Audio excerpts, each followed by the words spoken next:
दोस्तों, अंतरिक्ष की दुनिया बहुत से रहस्यों से भरी हुई है और इन्हीं रहस्यों को पता लगाने के लिए एस्ट्रोनॉट भी अंतरिक्ष में जाते रहते हैं। लेकिन इतने बड़े अंतरिक्ष में ये एस्ट्रोनॉट कई महीने तक कहां पर रुककर अपनी रिसर्च पूरी करते हैं? तो इस सवाल का जवाब है इंटरनेशनल स्पेस स्टेशन यानी ISS, जिसे हम लोग कहते हैं। इसे हम इंसानों की सुविधा को ध्यान में रखते हुए ही बनाया गया है।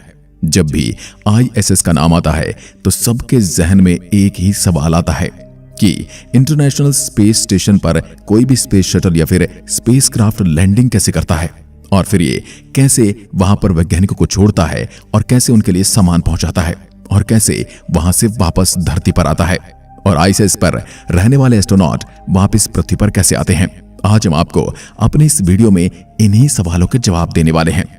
इससे पहले कि आपको इंटरनेशनल स्पेस स्टेशन के बारे में पता लगे, आपको कुछ सामान्य जानकारी पता होनी चाहिए, क्योंकि ये आपके सवाल का जवाब जानने के लिए बहुत जरूरी है। इंटरनेशनल स्पेस स्टेशन को 20 नवंबर 1998 को लॉन्च किया गया था। इंटरनेशनल स्पेस स्टेशन की लंबाई 229 फीट है, चौड़ाई 356 फीट है और ऊंचाई 66 फीट है। इंटरनेशनल स्पेस स्टेशन का वजन 4,19,725 किलोग्राम है। लेकिन इतने बड़े इंटरनेशनल स्पेस स्टेशन को एक बार में ही लॉन्च नहीं किया गया था, बल्कि इसे छोटे छोटे टुकड़ों के रूप में अंतरिक्ष में भेजा गया और वहां पर धीरे धीरे वैज्ञानिक और इंटरनेशनल स्पेस स्टेशन के रोबोट आर्म के द्वारा सारे टुकड़ों को आपस में जोड़ दिया गया। इंटरनेशनल स्पेस स्टेशन के सारे हिस्सों को लगभग 136 उड़ानों के जरिए अंतरिक्ष में भेजा गया था। ये स्टेशन हमारी पृथ्वी की कक्षा से 330 से लेकर 435 किलोमीटर की ऊंचाई के मध्य चक्कर लगाते रहता है।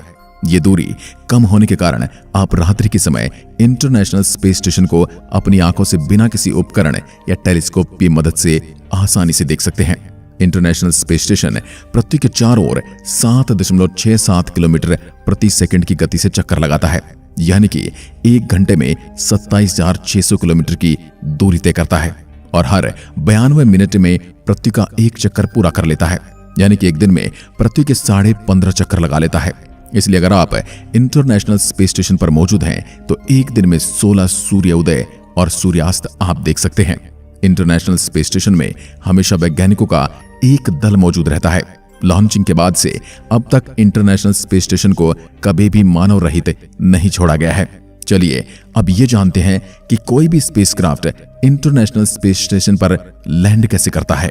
इंटरनेशनल स्पेस स्टेशन पर एस्ट्रोनॉट को भेजने के लिए स्पेसक्राफ्ट का उपयोग किया जाता है और बदलते समय के साथ साथ इन स्पेसक्राफ्ट की टेक्नोलॉजी और डिजाइन दोनों ही परिवर्तित हो रहे हैं। वर्तमान में बहुत से उन्नत और लेटेस्ट टेक्नोलॉजी वाले स्पेसक्राफ्ट डिजाइन कर लिए गए हैं। इन्हीं में से एक है SpaceX कंपनी के द्वारा बनाया गया ड्रैगन V2। दोस्तों, इन सभी स्पेसक्राफ्ट में एक कॉमन चीज होती है और वह है इनकी एंट्री गेट, जहां से एस्ट्रोनॉट स्पेसक्राफ्ट में एंट्री करते हैं। किसी स्पेसक्राफ्ट में ये गेट स्पेसक्राफ्ट के ऊपरी हिस्से में होते हैं तो किसी में बिल्कुल सामने।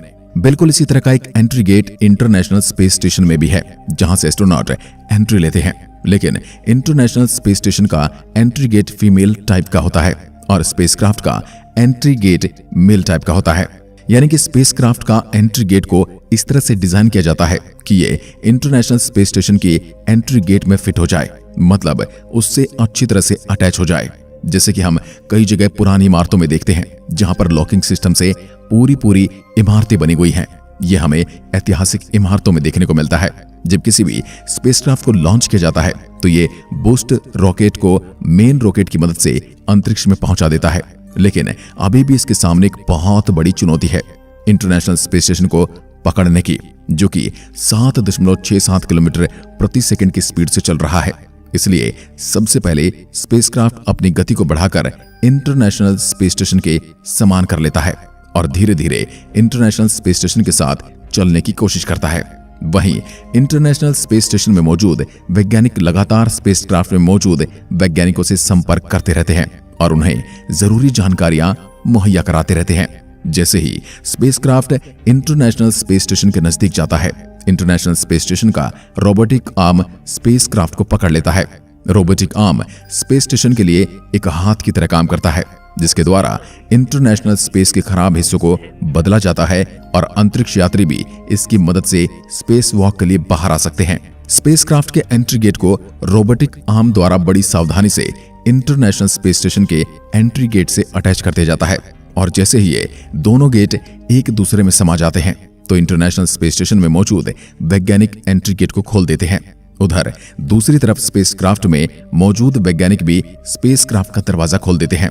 अंतरिक्ष में गुरुत्वाकर्षण बल तो बिल्कुल भी नहीं होता, इसलिए वहां हर चीज हवा में तैरती रहती है और इसी का फायदा उठाते हुए स्पेसक्राफ्ट में मौजूद एस्ट्रोनॉट आसानी से हवा में तैरते हुए इंटरनेशनल स्पेस स्टेशन में प्रवेश करते हैं।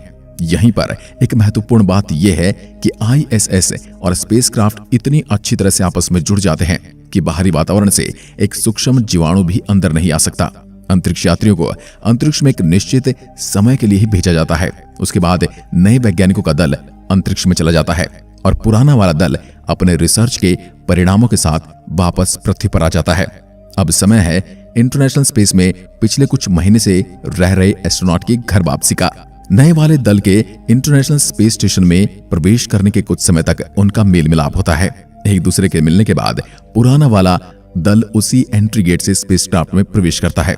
स्पेसक्राफ्ट में जाने के बाद दोनों तरह से एंट्री गेट को बंद कर दिया जाता है और स्पेसक्राफ्ट धीरे धीरे इंटरनेशनल स्पेस स्टेशन से अलग हो जाता है। अलग होने के बाद ये पृथ्वी की कक्षा में प्रवेश कर रनवे पर लैंडिंग कर लेता है। इस तरह एस्ट्रोनॉट इंटरनेशनल स्पेस स्टेशन से पृथ्वी पर वापस आते हैं। वहीं स्पेस स्टेशन पर मौजूद यात्रियों को समय समय पर जरूरी सामान, उपकरण, खाने पीने की वस्तुएं और पानी मानव रहित विमानों के द्वारा पहुंचा दिया जाता है। और आजकल ये काम एलन मस्क की कंपनी स्पेसएक्स अपनी लेटेस्ट टेक्नोलॉजी की मदद से आसानी से कर रही है। अगर आपको ये लग रहा है कि स्पेस स्टेशन नासा द्वारा बनाया गया है तो आपको पता होना चाहिए कि इंटरनेशनल स्पेस स्टेशन का निर्माण और इसे अंतरिक्ष में स्थापित करने का काम केवल नासा या फिर अमेरिका ने नहीं बल्कि 15 देशों ने मिलकर किया है और इसी वजह से इसके नाम के आगे इंटरनेशनल लगा हुआ है। इन 15 देशों में हमारा भारत शामिल नहीं है। दोस्तों, इंटरनेशनल स्पेस स्टेशन को बनाने में करीब 11 लाख करोड़ रुपए से ज्यादा का खर्च आया था। इससे पहले 2011 तक ही अंतरिक्ष में रखने की बात की गई थी, लेकिन बाद में इसे बढ़ाकर 2024 तक कर दिया गया है। यहां से सबसे मजेदार बात यह है कि दोस्तों, इंटरनेशनल स्पेस स्टेशन में अंतरिक्ष यात्रियों के लिए वर्कआउट के लिए भी एक जिम बनाया गया होता है। आज की वीडियो में बस इतना ही। अगर आपको वीडियो पसंद आई है तो लाइक कीजिए और ऐसी वीडियोस के लिए हमारे चैनल को सब्सक्राइब जरूर करें। एक बार फिर मिलते हैं, तब तक के लिए नमस्कार, जय हिंद, जय भारत।